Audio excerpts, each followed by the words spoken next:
Hello and welcome back to Jack's Tracks contest. Today we are going to be entering Miss 80's Gimmee 5 contest. I haven't filmed a video or a contest video in a really long time. I have COVID currently, so that's kind of why I have time to do this. But yeah, I'm kind of on the last day of it. I think I go back to school tomorrow, so I'm all good. But here are 5. It can be anything related to music or movies. So, I wanted an excuse to talk about one of my new favorite bands. I've known about them since probably summer of 2020, but I recently really got into them. I don't really know why. I think I chose one of their records to listen while I had COVID, and I've been on a kick of theirs. So, let's get into it. My Gimmee 5 is going to be Gimmee 5 Nas albums. If you don't know, Nas was a band formed in Philadelphia with guitar player Todd Rundgren. It was his first band. They were also members of Cheap Trick going in and out of the band, and I'll talk about that a little later in the video. But first off, their first studio release, Nas. My favorite album of theirs, it's probably in my top 5 favorite albums of all time.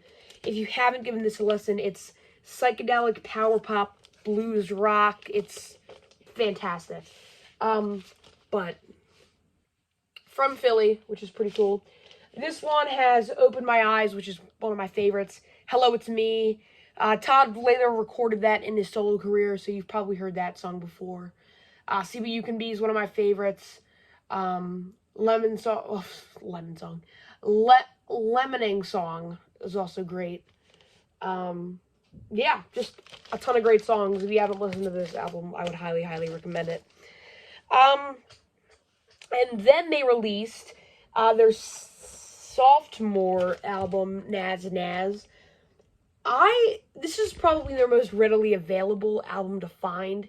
I find this surprisingly in most records I go to now, probably because I live on the East Coast, quite close. I shouldn't say quite close, around 2 hours from Philly. So maybe that's why.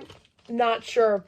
But this comes on red vinyl. This was right when they were trying to get the formula right for colored vinyl. So this is probably a late 70s, early 80s press of the record.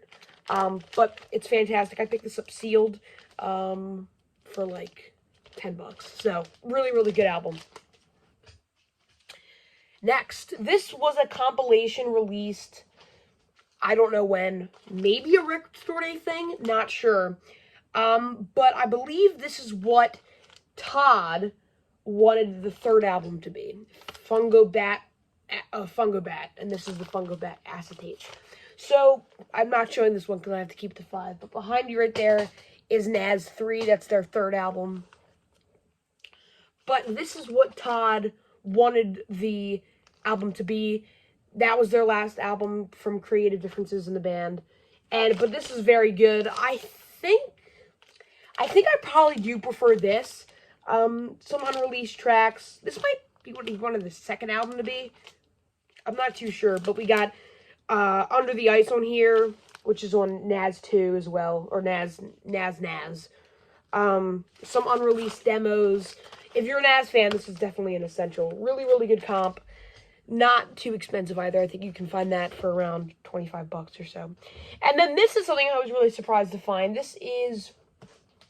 Found this in store actually, which I'm very lucky to have. The Nas. I think this was probably released before their debut album. Again, some demos that aren't seen on any other recordings besides this. This has, I believe, Rick Nielsen on it, of Cheap Trick, on some of the songs. Not sure how he got into the mix, but pretty cool. I think in the beginning they were the Nas, and then for their studio stuff they just were called Nas, but it's kind of gray on what to call them. I call them Nas. But yeah, this is some sort of bootleg. Very good. Doesn't sound the best, but you can't expect it to. Really cool collectible. And this I just found right before I got COVID. This is probably what got me into, heavily into Nas, and I've never seen this before. This is on a label called Rare Records. That's all it's called. Great. But this is called a tribute to Nas, and it's called 2020 Hindsight, which is a song by Nas. And this is very interesting because this is a label that do tributes. And there's a David Bowie one, a Beatles one, a Stones one. There's another one that's a widely mainstream band. And then there's Nas. I wouldn't quite put Nas into the caliber of those bands, even though I probably like Nas a lot better than a lot of those other bands. But it's still very interesting that they chose to do a tribute to Nas. But it's really cool. It sounds surprisingly decent. I wasn't expecting it to sound that great. But the singer is not my favorite ever. But like, here you go. It says, it's funny. There's been a lot of covers of Hello, It's Me. And it says, Hello, It's Me right there. And in parentheses, yes, Nas did it first, which I thought was pretty funny. But yeah, this is really, really cool. I'm really glad to have this in my collection. So yeah, there we go. Gimme 5 Nas albums. We got Debut, 2, or I keep saying 2, Nas, Fungo Bat, Acetates, the Bootleg. I don't even know what this is called. Oh, Retrospective Foresights, Rare Tracks and CD Outtakes. So I'm guessing it is probably released after the debut, but I don't know.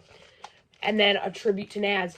There we go. If you haven't already, go subscribe to Miss 80's. Miss 80's. I keep wanting to say her old channel name, which I forgot what it is now. But yeah, Miss 80's. And as always, thanks so much for watching this episode of Jack's Tracks Contests.